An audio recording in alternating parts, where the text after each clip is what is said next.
All right. Hello, good evening. It's 5 o'clock and today is January 21st, 2026. And this is the first meeting of the Parks and Public Works Committee. I'm newly elected chairperson Cotton. We have Councilmember Murphy here and online is Councilmember Christensen. Also present is the City Attorney Dina Burke, City Administrator Mike Chambliss, Mayor Mayhew, and our Deputy City Clerk and Legal Assistant Robert Thrall, as well as the illustrious Parks and Public Works Department and Financial Department here. And oh, look who I see in the audience. So with that, I would like to see about getting our agenda for this evening approved.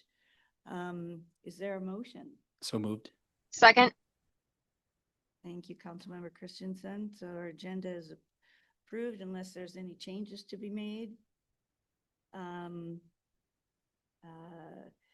Next up on our agenda is actually public comment.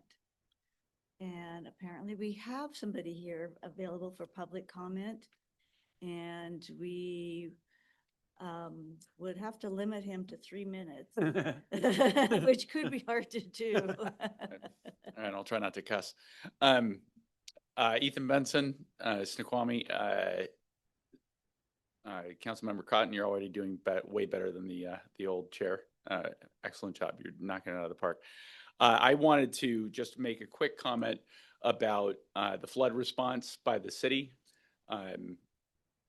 Councilmember Cotton, you spoke eloquently to it on the meeting a couple Mondays ago, but I wanted to also speak to it not as eloquently, but louder. And as a citizen who benefited from it, our ADU was completely flooded, and we had a whole lot of property loss in the event, and no real way to immediately deal with it. And the decision to have Parks and Public Works and I believe Love Snoqualmie Valley was also involved in the project was so unexpected and so appreciated. My wife and I had been wondering where we were going to get the money to get rid of just all of the debris and everything that we had to get rid of. And then all of a sudden we were told, oh, actually the city will come and pick it up free of charge. We were blown away by that choice, and anybody and everybody that was involved in the process and figuring out how to pay for that. I don't know how you guys did that. And I want to thank our former mayor, Ross, for anything she had to do with that decision. This was such a huge blessing to our family.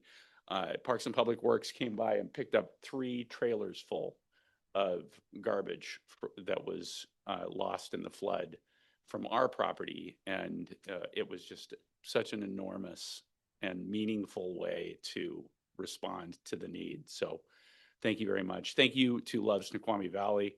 I saw citizens all day long going around with just random trailers, picking up people's garbage and taking it. Just such a wonderful way for citizens to respond.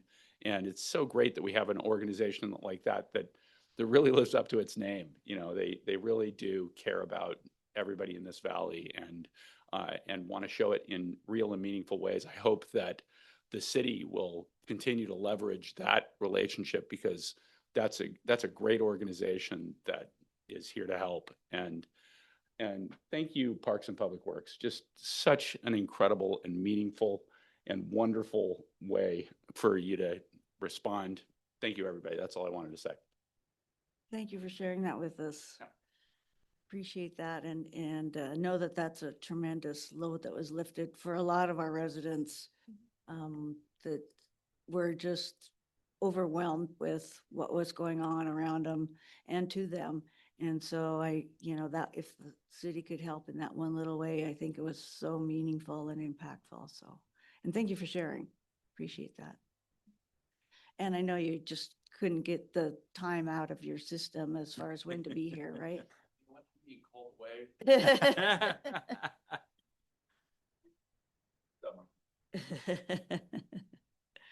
All right, I don't see any other members in the audience, it looks like, for making public comment. So next item up is approval of the minutes of the meeting dated December 2nd, 2025.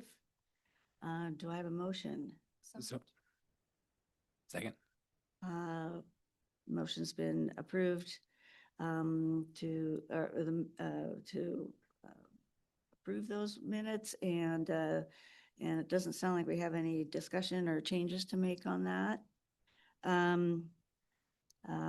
Next up then, agenda bills. We have AB 25, 286, or excuse me, 128, 126.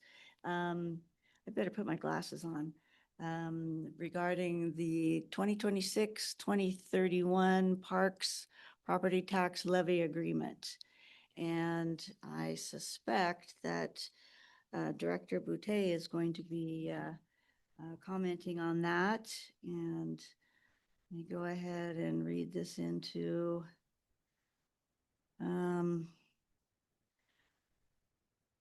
brief introduction here. On August 5th, 2025, King County voters approved Proposition Number 1, Parks Levy, authorizing a 6-year property tax excess levy for the purpose of maintaining and improving parks across different government agencies within King County.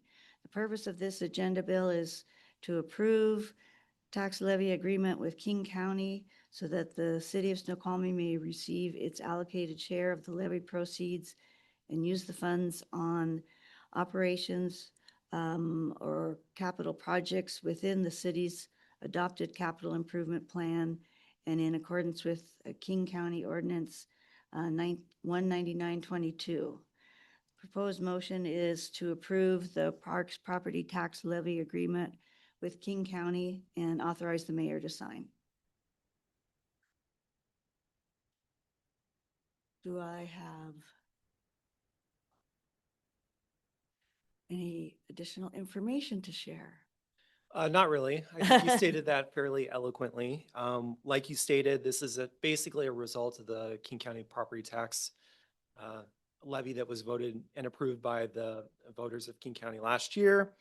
As you stated, the purpose of this agenda bill is for council to consider the approval of this agreement with King County so that we can receive potentially our allocated share of levy proceeds. So right now, that total dollar amount that we would expect is roughly $260,000 per year.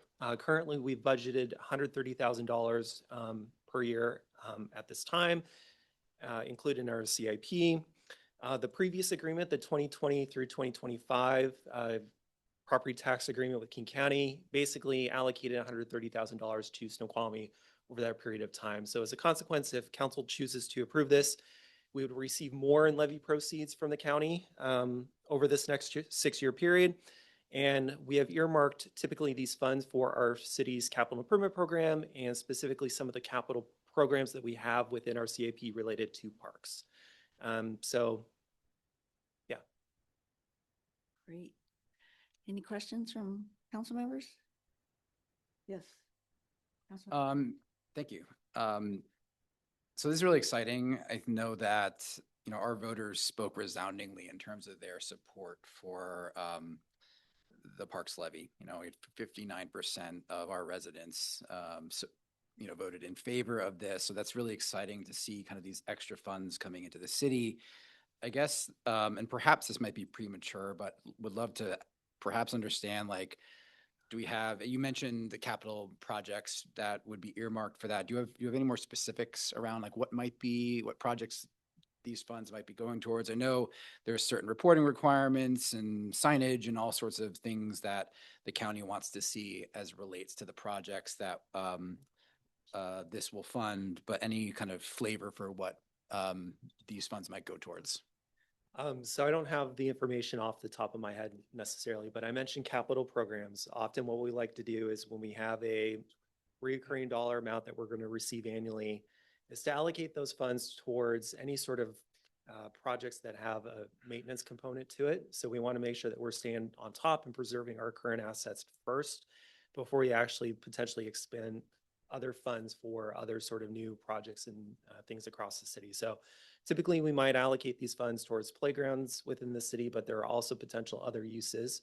When it comes to the CIP, we will be looking at updating that CIP this upcoming year for 2026.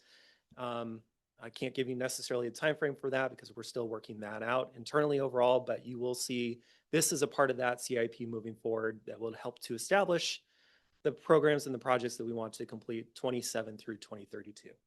I also have Dylan here, who is our CIP manager too, who could also potentially answer this question. Just really quickly, I wanted to confirm that you're aware of those reporting requirements, and we tend to want to use this funds for something that it's very easy to attach a placard to that says your tax dollars from the King County Parks Levy, because that is a requirement. And a playground is very easy to do that too. Something that's a little more amorphous is a little tricky, so we like to try to package it all together. It's $130,000 per year, and so we have usually associated with a new playground. Got it. That's helpful. Thank you. No problem. Councilmember Christensen, any questions? Yeah, I just had a quick question as well. In the documents that were provided, it does say that the levy proceeds will also be retained in part for expenditures related to the administration of the distribution of levy proceeds. I did note that there are going to be, I think, 9 folks that are on this levy oversight board. Do we know how much will be contributing towards that? I would assume it's a pretty small amount if it's being broken down and folks like the zoo are also contributing towards it, but do we have any ballpark of what that will be? I do not. Thanks.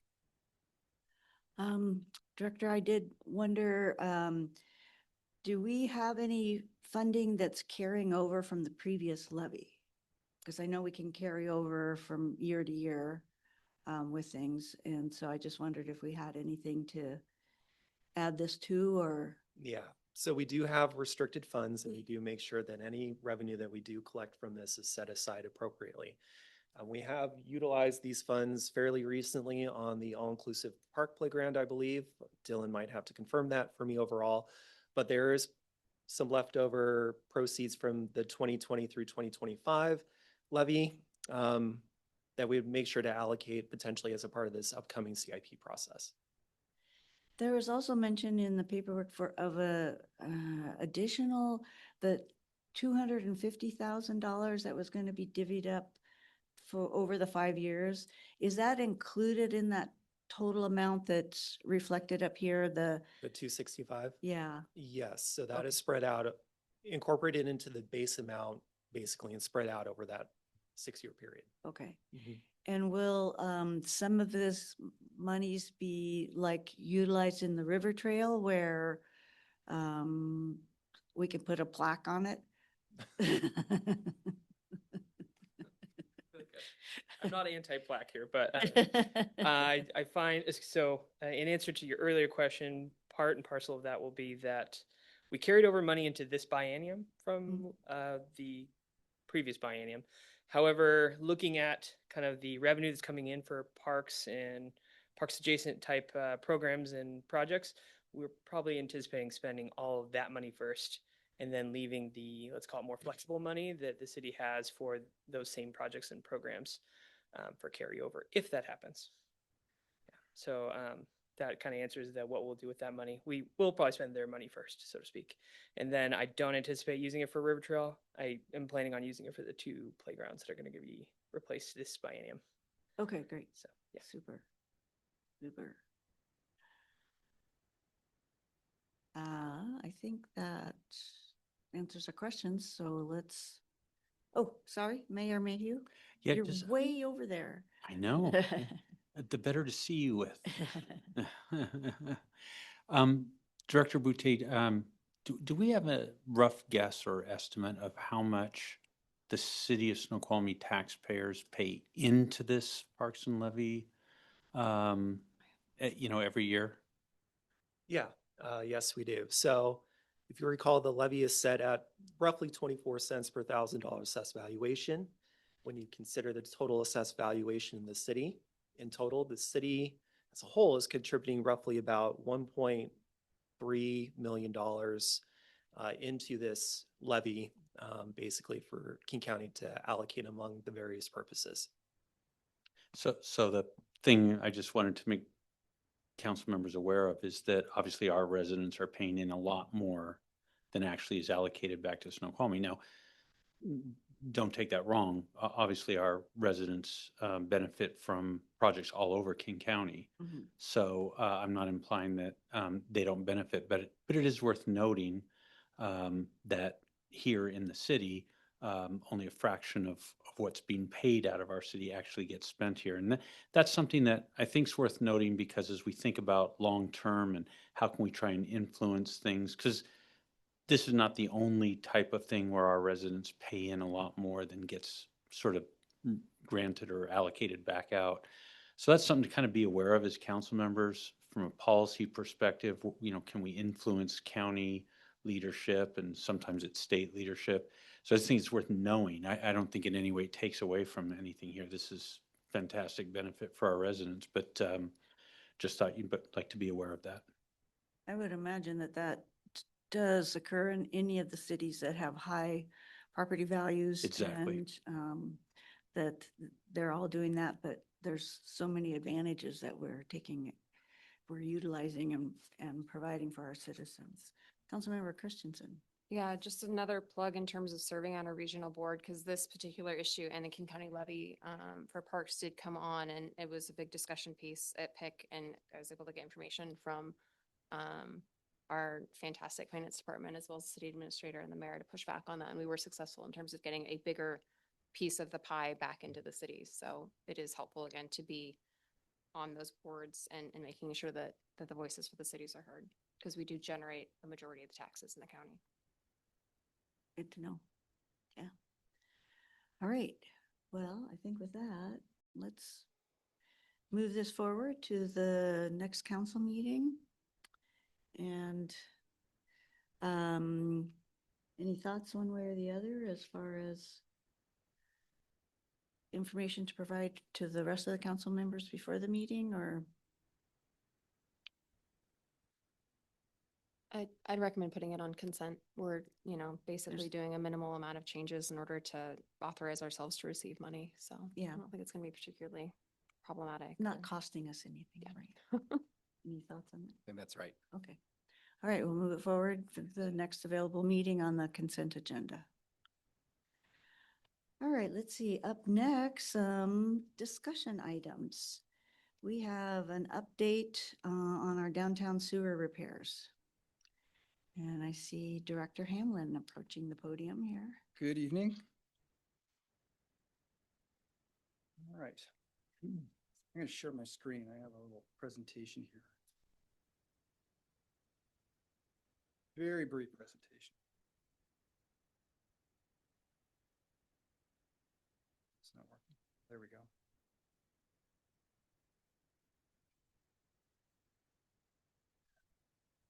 There we go. Okay, so there's a few things I want to talk about tonight. One, particularly because, two of the committee members are new. What we're going to be doing over the next few sessions is to get you oriented to kind of our, cadence, what we're doing, what we have coming up, and kind of how we operate a little bit. And I know a lot of you are aware of, what we do. But we have some big items coming up this year, and some of these things I believe need a little bit of a primer to kind of, I would say, I don't want to say catch up on it, but really, we live this stuff, we're in it deep, and sometimes we forget that you don't know, some of the details that we do. So we anticipate that some of these items, they're going to be complex. They're going to be multiple sessions that are going to take some time to get everybody oriented on these. So we're going to kind of work it slow. In the beginning, I thought, let's, tonight we'll talk about CIP. Dylan will come up and give a brief presentation on the CIP. We do have the CIP coming up this year. We have budgeting this year for the next biennium, and so prior to that, we want to complete the CIP updates. We do CIP on a continuous basis. We're always looking at this. The realities of the world, cause us to adjust, frequently. So we just want to get you oriented towards the CIP. We also have some big discussions about water rights and some proposals that we are working on. And it's very complex. Water rights are a very complex issue. And so we plan to have our consultant come in. I feel better at having them give the presentation. I can give the presentation, but I may not be able to answer all of your questions. So I really want him to come in. And he's very good at explaining very difficult and complex subjects in ways that are understandable to me. I mean, I need him to explain it to me that way. So, and then prior to that, Pat's going to come up and give a kind of a presentation overview of our whole water rights situation. Right. In this case right here, we're going to talk about the flood damage from the recent flooding. And we have successfully repaired the damage, but there are follow-on effects. And that's one of the things that I want to talk about here. And that's going to be coming up here.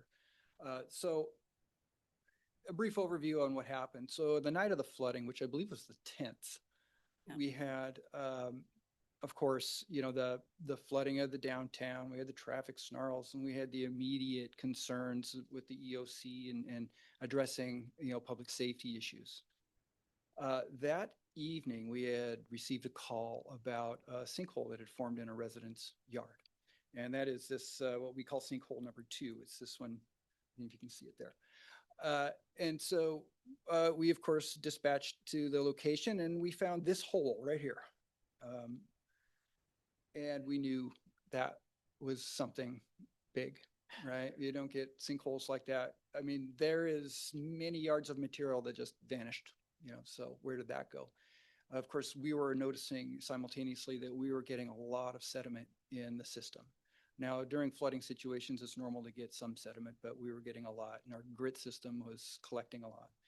So there was not much we could do at the time because it's in the middle of the night, and we are in the midst of just, an emergency situation dealing with the flooding. We quickly went out there in the morning to assess it and found this other sinkhole out in Cedar Alley. This subsequently grew to be much larger. You can kind of see these cracks. This kind of went all the way to the fence. It turned into a huge hole. What we have out there is an old sewer system. It was constructed in the early 60s. It was made primarily out of concrete pipe. It is concrete pipe. It's short 3-foot segments of bell and spigot concrete pipe. Normally that stuff is bulletproof. It lasts forever. However, in poor soils, it has a tendency to settle, sink, and fail.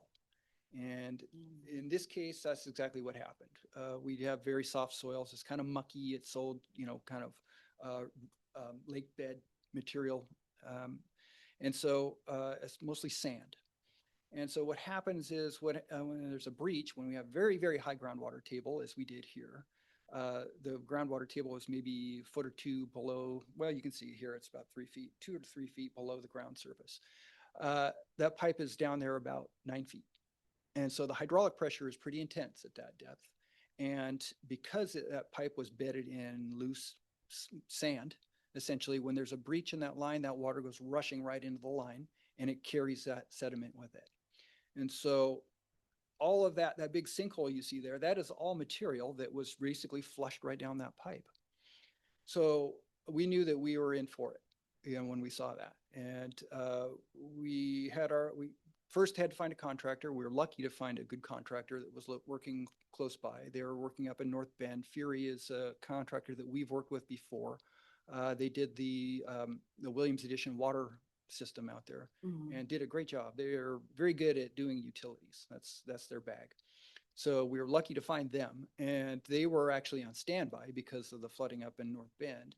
And they had high groundwater tables up there. So, and they couldn't dewater it, but they had all the equipment standing by and they wanted to work. So luckily we had them on the scene the next day, and they set up, and we quickly started digging, and we found muck. We were into the groundwater immediately, and it was just really very difficult to dig in it. We had flowing sands. Flowing sands are, well, I'll show you a video. Here you go. This is what we were digging in. And so that's challenging because one, you got to haul that material off, and it's half of its water, right? So it goes into the bed of a dump truck, and where are you going to take that, wet sand and muck and water, right? So that's challenging. We had to get the water out of the, oh, sorry. We had to get the water out of the hole. We had to dewater the system. And let me see if I can back this up. So we had to put in multiple wells. So both of these sinkholes needed dewatering. We had to drill wells. You can see the well rig back here, this red machine. That's they're drilling holes and sucking down the water table right around the excavations. Took 2 days to get the depressed water table. Kind of makes this cone of depression around it. Luckily, as the backside of the storm, we weren't getting a lot of rain after the fact, so we were able to get ahead of it. And we got it deep enough to where we could access the pipe. You can't really see it very well, but there's one of the concrete pipes. It is actually failed and sitting almost vertically. Portions of this pipe we couldn't find. They just sank out of sight. It moved out so much material from underneath the pipe that those other segments of pipe just fell, and we never even got to them. So that must have been a heck of a void that had developed underneath.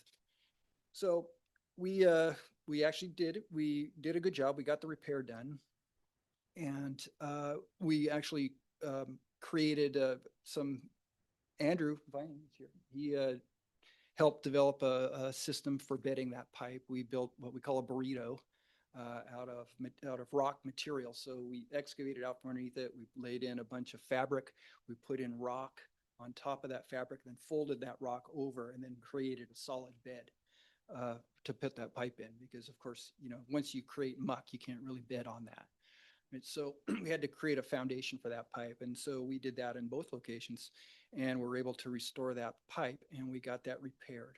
Now, following the repair, we backfilled, and we had to flush the lines, and we flushed out many yards of sediment out of not just the pipes, but the pump stations, and at the wastewater treatment facility. You can see we pulled 40 yards of sediment and sand out of our grit system. And that's just out of our grit system. Some of it made it past the grit system, as now in the ox ditches, which we'll have to clean out later. That's just not something we can get to right now. That's 1 million gallons of water that has to be drained out. And we'll have to do that this summer when we do a changeover on the ox ditches.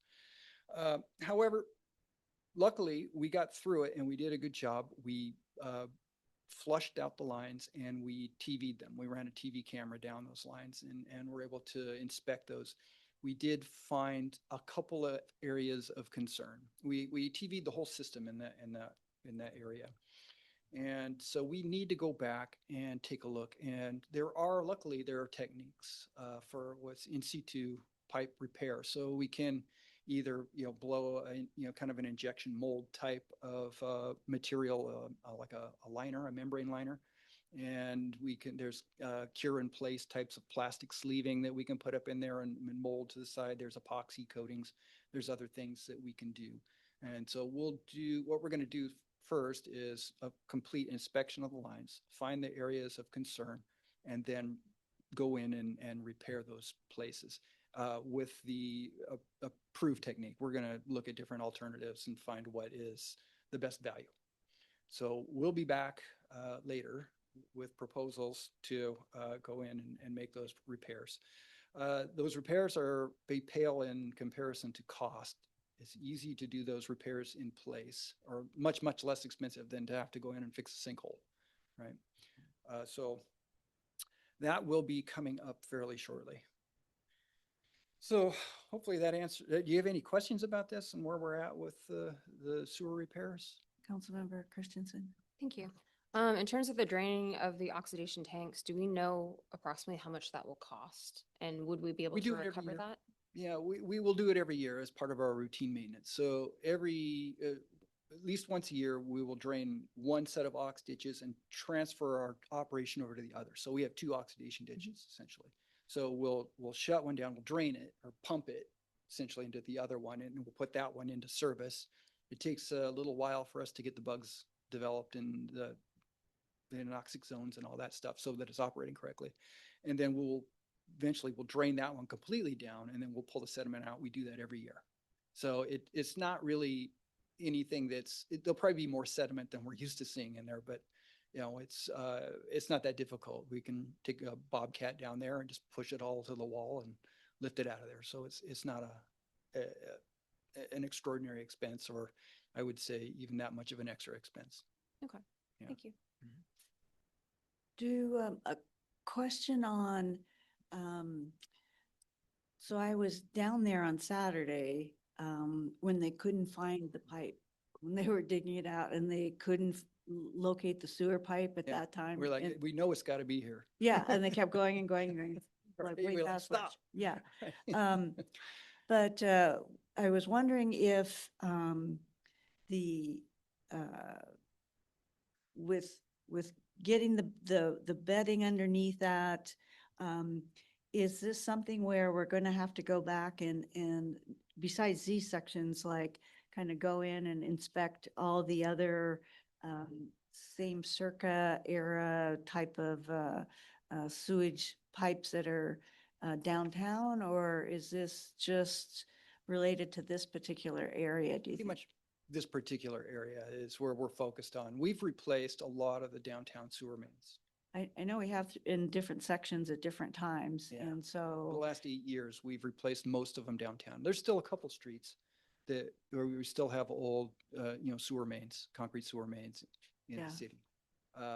But this area in particular is really bad soil and, challenging to repair. And it should really be done in the summer when the groundwater tables are very low. well, I was just going to ask if you had to wait until the water tables dropped down or we get out of our rainy season to pursue these additional repairs. Yeah, if it's cut and cover type work, then yes, we would wait till the summer. We wouldn't want to do that in the winter. Just the dewatering expense is terrific. It's a Yeah. Yeah. lot of time, effort, and money to dewater. Mhm. Yeah. Yeah. But if it's in situ fix, like it means we fix it from the inside of the pipe, Right, right. right? So that would prevent us. Now, what we don't know is if there was some damage at these other locations, damage that we have not discovered yet. There could be voids that have developed that we don't know about, Right. right? I won't know about them until they fail. And there's just no way to find that out. There's no ground penetrating radar that will show us a void next to a pipe. Right? Too bad. Yeah, well, I know it is. It really is. Yeah, but I can't say definitively that we're not going to run into any more problems. Right? I mean, this is an aging pipe system. It's 60 years old, Mm. and it's we're going to run into things like this. The best we can do is do the preventive maintenance now Right. to try to reduce the number of occurrences which we have in the future. And in some future date, we may end up, replacing the whole thing. But, concrete pipe will last forever as long as it's bitted well. I wouldn't say it forever, but it'll last for, in perpetuity. It'll last for a long time. 100 years, 200 years. What are the pipes up on the ridge made from? The water lines are all ductile iron and the sewer lines are all PVC. Okay. And the PVC pipe is good, 50-year design life, lasts you 100 years usually. Oh, good. Going back to the slide previously, you mentioned one location is familiar to me in a right of way. The other was you said a resident's yard Correct. on private property. Yes. I mean, this is just more for my own education, but how does that work when something like this happens on Yeah. private property? The city Right. would come in because there's It's a good question. Yeah. Yeah, so that pipe is in an easement, which gives us access to the pipe to do repairs. But the repair in this case is so big that the work extended beyond the easement. So we did make a mess out of her yard, and we'll go back in and restore the yard. And the property owner, of course, was concerned about it. She saw big well rigs out there and big excavators, and we're digging trench boxes and, and men walking all over the place, So, yeah, it's concerning. Does the It's- property owner have any financial obligation to the city to reimburse the city for that work, or does the city take on that? No, take on that? yeah, because it's a sewer main that goes through her yard.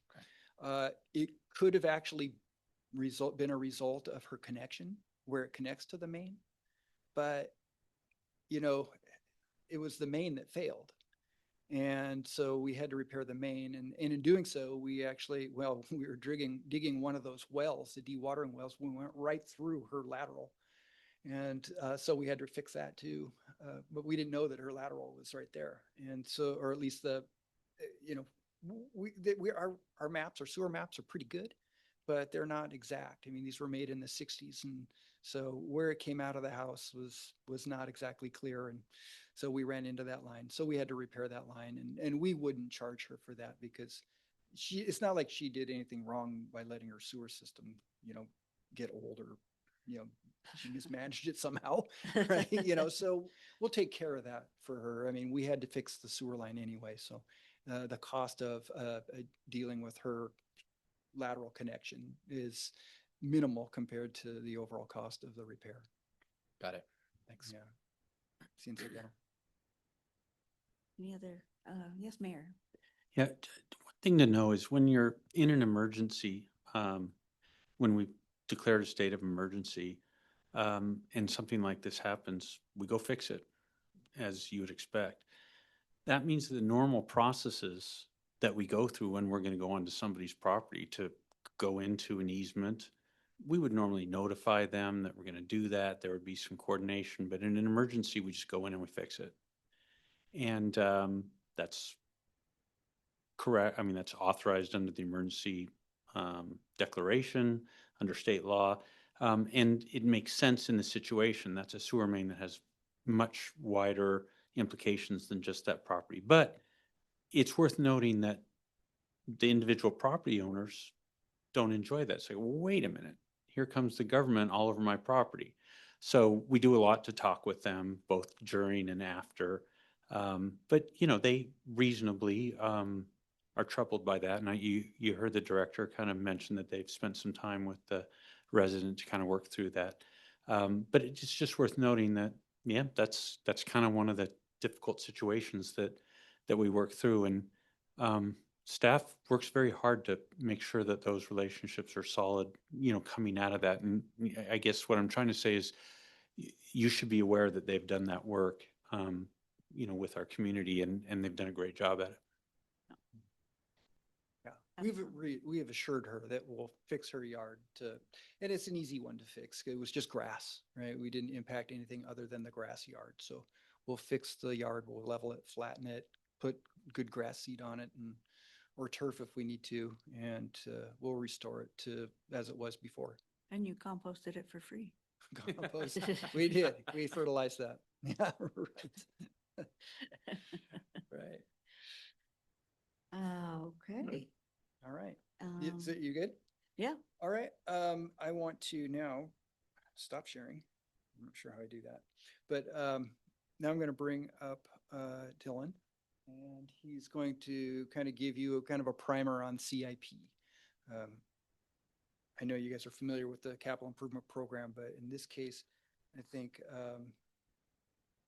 what's important is to kind of give you like a primer on the overall and what we're thinking about doing this year primarily, so that you'll know what's coming.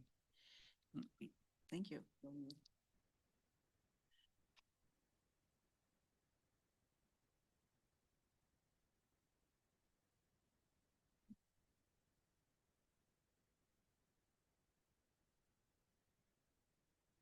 Okay. All right. A more formal good evening, Dylan Gamble, as Jeff said. Yeah, and I'd like to give you a quick, with a time limit, rundown of the projects that we're looking at bringing in front of you and doing the construction work for the CIP specifically, both utility and non-utility, and things we're looking at this year. Yeah, so I'm going to just get started, and I suppose I want to preface this with some basics of what is the CIP, what's going on. So we split it into utility, non-utility. Non-utility side's got transportation, parks, facilities, and some IT things, and a couple other projects kind of slide in there occasionally. The utility side, we have our three utilities, water, sewer, and stormwater. So that divides that in half. And then the other part of it is we have programs and projects. As you can imagine, a program is something that we're always doing pretty much every year, ongoing, or for many, many years. A project's usually a standalone thing and can sometimes create a program in the future. We'll get into that stuff as we go. But just know that's some of the terminology. And then the last bit is you should be aware that we, when we're looking at each of these projects or programs, are always trying to find a way to combine them in a way that's more efficient for us. So I think a really good way of understanding this is when you think about a roadway that's being repaired. We all know that there's utilities built into the roads. You know, there's storm waters that go into catch basins, there's water lines, and there's sewer lines. We just heard about how we have aging sewer lines and we also have aging water lines, and then sometimes we don't even have the storm drains properly designed for the roadway. So when we do a roadway project, we oftentimes combine a lot of, whether it's utility or otherwise, work into it. And you'll see that across the board. So I just wanted to primer that, but now we're going to jump right into it. So what I'm going to be looking at here is a list of all the CIP projects. I'm going to start with non-utility, work my way over to utility. And I'll just give a quick rundown of the project, program, the work. If you have any questions, just ask me while we're there, so that way we don't get lost. And I can present, yes, yeah. You can see what I'm looking at. This is my working document here. It's not exciting. It's not glamorous. It's all in here for now. I didn't want to get brought down by a pretty, it would have been quite the PowerPoint slide. So you're welcome. It's also not readable. Yeah, exactly. I picked my fonts diligently so you cannot see this. I sent it. It's just for me. It's a special tactic. You'll learn to love it over time. Okay, I'm just gonna jump in. So we have street resurfacing. We typically what we do here is we have a sunscreen phase of street resurfacing. So think of that as we're gonna go to our pretty nice or decent roads and we're gonna make sure they hold up for longer term. And then the other aspect of it is we're going to grind a road out and we're going to replace it. So this year is our grind it out and replace it section. And so we're looking at several roads across the city. We have a map that's going to be coming out here shortly, but the construction window for this is always the summer because it has to be warm, the asphalt has to be hot, can't be raining. There's a couple other things that kind of tie in there. So that's what you're going to see. A note is that when we do street resurfacing, we try to figure out if parking lots for parks, which is a separate program, can be done at the exact same time. In addition to that, I also try to find if there's any asphalt trails that are being in need of repair, get done with this as well. So the two examples that I just mentioned, we're going to be looking at a few parking lots, specifically I think Fisher, and there's a parking lot associated with Railroad Avenue or Railroad Park. Yeah. Yes, thank you. So we're looking at replacing those parking lots, which are in pretty bad repair, and the trail that we're looking at is the bog trail, which has a lot of tree roots. And so what I'm trying to do right now is make sure that if we replace that asphalt, it doesn't just get destroyed again by the same trees that did it in the first time. So that's a quick one of that. Sidewalk replacement is pretty much a yearly thing, but more frequently we've started to go to either a yearly or every other year. But if you've seen some markings on the street, that's kind of us doing an inventory. We have a way for the public to notify us, since we keep that list going. We measure, we grind, and then if we need to, we replace. This is the replacement aspect of that. We're going to be getting started here actually pretty quick. The contractor already been selected. Council's already authorized that contract. We're moving forward soon. Americans with Disabilities Act. This is a program that we, again, tie into other work. So when we're redoing, ramps, ADA ramps as they're commonly known, we bring those back into standard. So oftentimes the ADA standards are changing pretty fast, and so we need to kind of change with them. So when we're redoing a road or a water main or whatever it is, we use this money to add that part of the project into the workload. So that's another example of that. Town Center Phase 3 is a big project that we're not proposing constructing this year, but this project needs a lot of money in the future for a bridge and a lot of earthwork, and it needs grant funding. And so we're going to be looking at that. The thing I have identified here is some work at the end of this year that we might consider as part of our fiber optic and utility undergrounding. So we did a lot of the permitting and the design work to get the utility lines that are between Northern and Gateway Park undergrounded. And so while we have the designs fresh and ready to go and some need in the fiber optic sense, we're looking at that project towards the end of the year.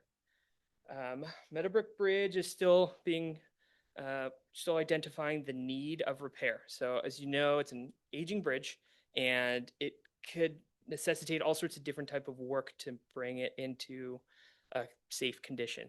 We're going to be working on this one. We don't know exactly what it is yet. I have it kind of ambiguously colored. Go ahead. Or, sorry. Councilmember. Is my recollection correct that we're also waiting on King County to do something that's slightly upriver as well? Yeah, exactly. So there's a revetment project that King County is kind of studying how they're going to design it. Do you want to jump into it? Yeah, Meadowbrook Bridge. Yeah. So there's multiple things that are happening there. One, we have a grant application in right now. We've asked for 2 phases of the grant. One is fixed money and one is replace money. Okay. So depending on where that comes in, we have not heard yet on that grant application. We should know soon, but hopefully we'll at least get enough money to do the repairs on the bridge, which includes things like scabbing on metal, fixing the piers, and probably painting it. Okay. As far as the other work that's happening, the county is going to be doing some revetment work. They're going to be fixing what they call the pump station revetment right there. And that's a fairly good sized project.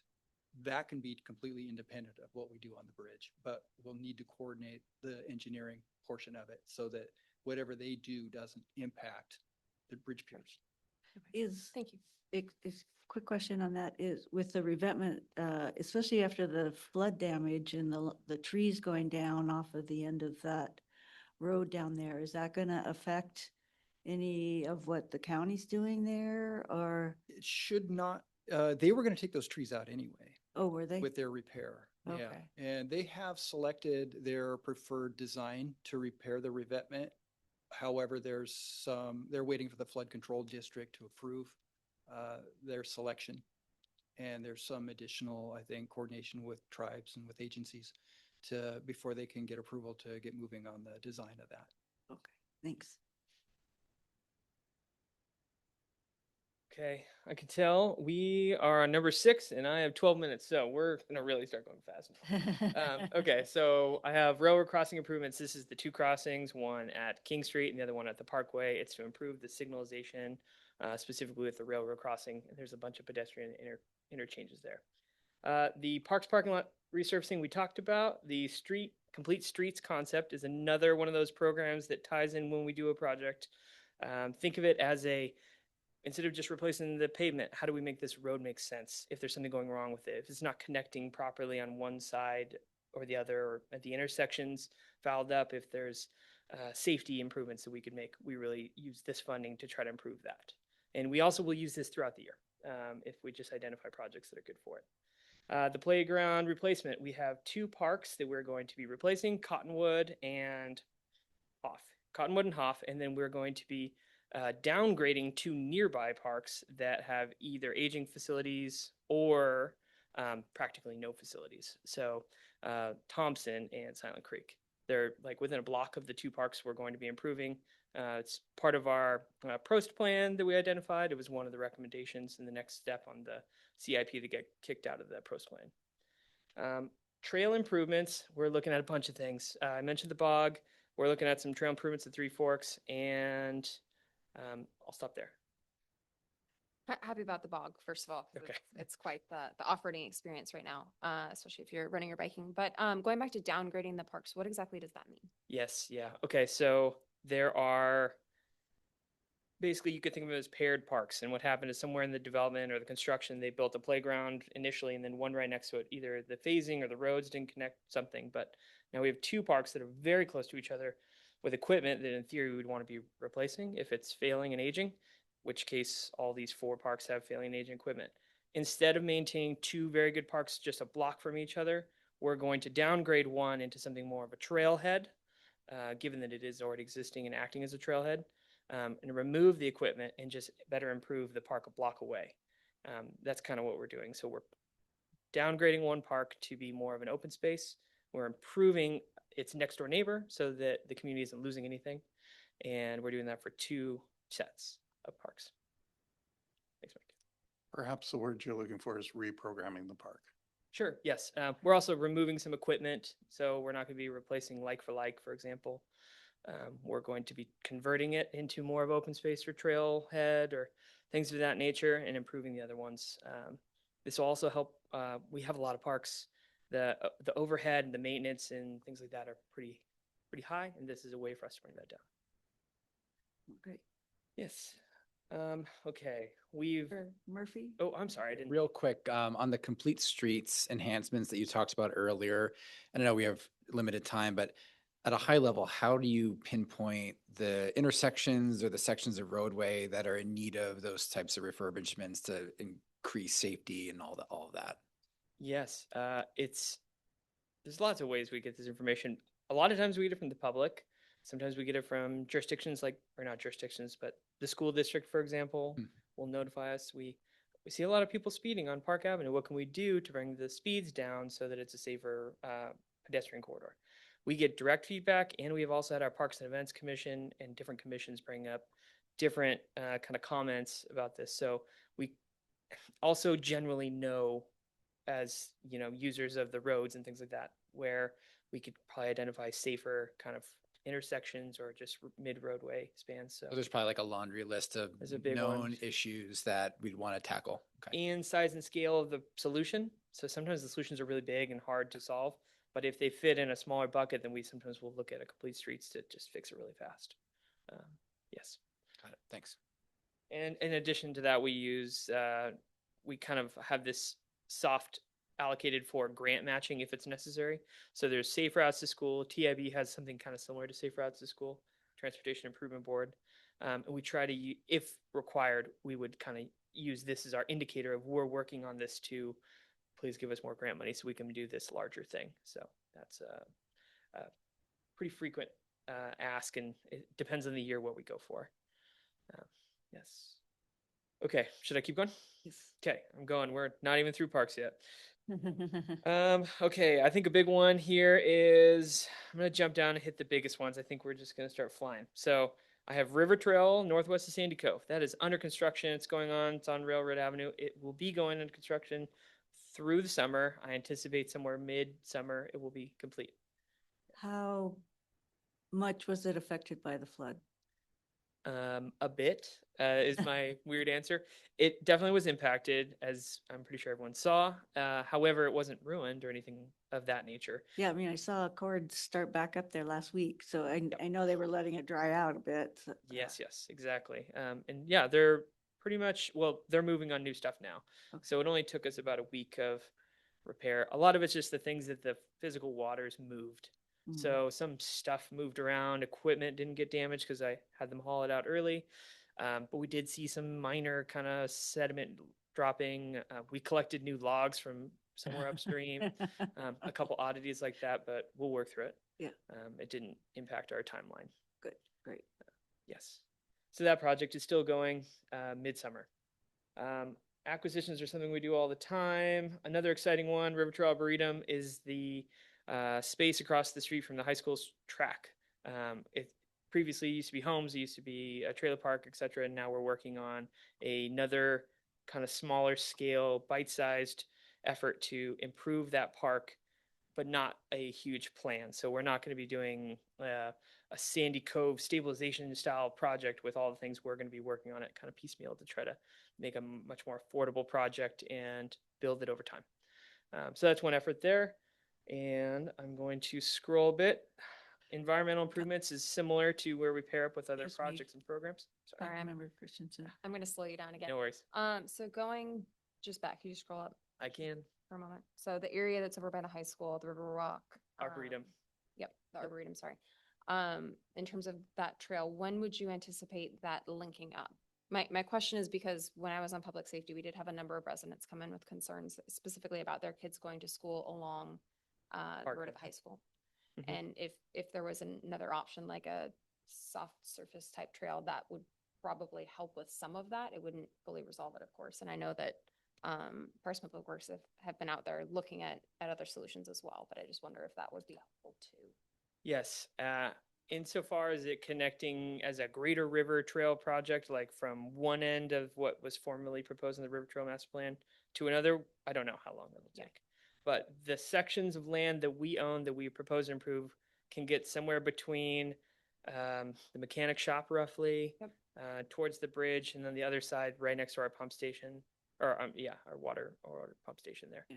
We actually only have one parcel over, but that's kind of the span, the scope of impact there that we would be looking at improving. In addition to that, you're asking how we know about other projects. This is kind of an example. And how do we choose to solve a road safety problem? Could be a combination of river trail projects. It could be safety improvements on the street itself. Could be street trees to make people feel like the road needs to be slower. We have a lot of tools, and this is kind of one of those examples. So I don't have the full picture yet, but this is something we're working towards. Just knowing the time here, I'm just going to hit you with a couple of the good ones. So we have, Dylan. oh, why I don't you have that time. Come back next meeting. Okay, that's fine too. You guys want to see how fast I could? I want you to just continue doing a good job. Yeah, okay. I was on number 18 of 46. We were this close. This close. Okay, well then, I'll leave it here. Unless you have any questions or you want me to go. We you got it for wanted a you few to more do the minutes. 46, but unfortunately, we have another meeting afterwards. So Okay. I appreciate your time, Project Manager Gamble, and we'll catch you next time then. Okay, sounds good. Thank you. Thanks. All right, I think that brings our meeting to a conclusion tonight. And with that, we'll go ahead and adjourn. If I can get a motion and a second. So moved. Second. All right, we are adjourned at 17.